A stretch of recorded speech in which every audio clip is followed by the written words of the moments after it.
আসসালামু আলাইকুম রহমতুল্লাহ। এমকে যেমন রচিত easy plus hand note and shortcut suggestion with সলিউশনের পক্ষ থেকে আপনাদের স্বাগত। আজকের ক্লাসে আলোচ্য বিষয় যে সমস্ত শিক্ষার্থীগণ জাতীয় বিশ্ববিদ্যালয়ের অধীনে প্রিলিমিনারি 2023 সালের পরীক্ষার্থী, অনুষ্ঠিত হবে 2026 সালে হিসাব বিজ্ঞান বিভাগ, তাদের উদ্দেশ্যে শর্টকাট সাজেশন এবং কিছু পরামর্শ। শিক্ষার্থীগণ, ইতিমধ্যে আপনাদের পরীক্ষার সময় খুবই নিকটতম। এই স্বল্প সময়ের মধ্যে আপনার সিলেবাসটা শর্ট করে এখনই ভালোভাবে প্রিপারেশন নিতে হবে। এখনই উপযুক্ত সময়। শেষ ভালো যার, সব ভালো তার। ছাত্রদের কথা মাথায় রেখে আমরা প্রতিদিন ক্লাস নিচ্ছি। প্রতি রাত্রে 10টার সময় ক্লাস হয়। শর্ট সাজেশন করে প্রতি অধ্যায় ভিত্তিক শর্ট সাজেশন দেওয়া হয় এবং সেই সাজেশন অনুযায়ী ক্লাস নেওয়া হচ্ছে।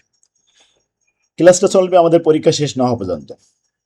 পরীক্ষার মাঝে যে গ্যাপ থাকবে, গ্যাপ টাইমে ক্লাস নিয়ে ভালোভাবে প্রিপারেশন নেওয়া হবে। যাদের এখনও কোনো অধ্যায় ভালোভাবে শেষ করতে পারেননি বা টেনশনে আসেন, তারা আমাদের সাথে যোগাযোগ করুন। আশা করি ইনশাল্লাহ ভালো করতে পারবেন। আজকের ক্লাসে আমরা হিসাব বিজ্ঞান বিভাগের বিজনেস স্ট্যাটিস্টিক্স সাবজেক্টটা নিয়ে আলোচনা করব।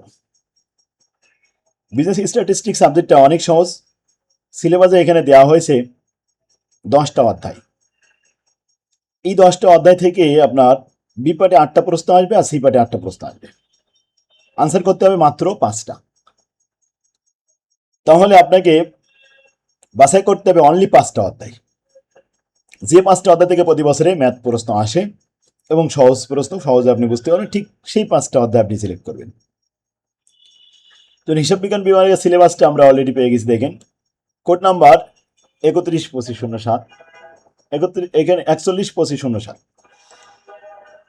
তো এখানে আমাদের 3 নম্বর অধ্যায় খুবই গুরুত্বপূর্ণ।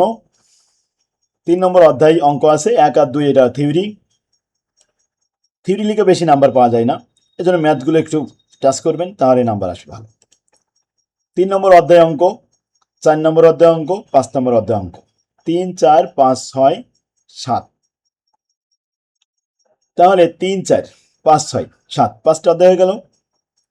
আচ্ছা, ইতিমধ্যে যদি মনে করেন আপনি সেন্ট্রাল টেন্ডেন্সি, অনেক সময় দেখায় এটা অনেক অঙ্ক, যদি এটা না করতে পারেন তাহলে সহজ অধ্যায় আছে আরও, এখানে 7 নম্বর এবং 8 নম্বর। এই কোরিলেশন আর রিগ্রেশন, এই দুটো খুবই সহজ অধ্যায়। তাহলে আপনারা কোন কোন অধ্যায় করবেন? 3, 4, 6, 7, 8, 9, এই 6টা অধ্যায়। 9 করার দরকার নেই, প্রবাবলি যদি আপনি না পারেন দরকার নেই, 5টা অধ্যায় করলেই হচ্ছে। লিখে নেন তাহলে 3 নম্বর অধ্যায়, 4 নম্বর অধ্যায়।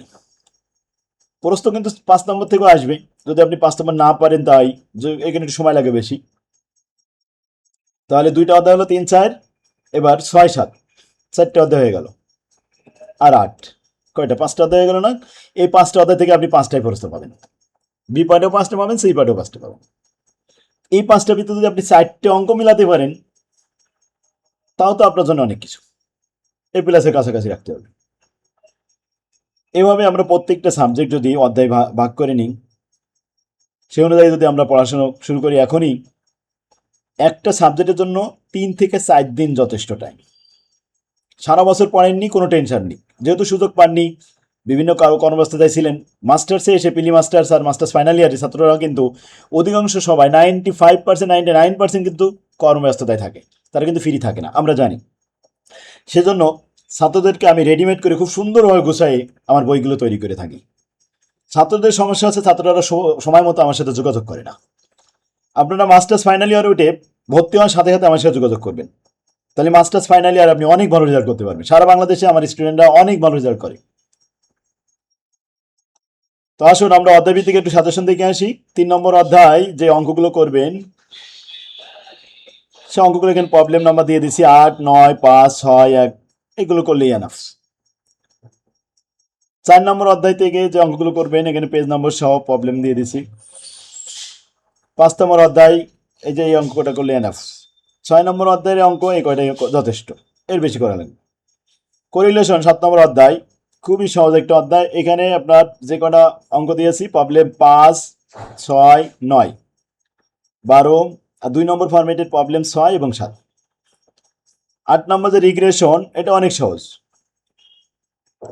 এই অধ্যায়ে আপনার অঙ্ক করতে হবে 3 নম্বর ফরম্যাটে প্রবলেম 1, 4, 5, 6, 7, 14, 15। এই কটা এনাফ, এর বেশি আর করা লাগবে না। তাহলে বিজনেস স্ট্র্যাটেজি এই কটা অধ্যায় করলে এর থেকেই কমন চলে আসবে ইনশাল্লাহ। আমার তৌফিকুল্লাহ বিল্লাহ। আসসালাম।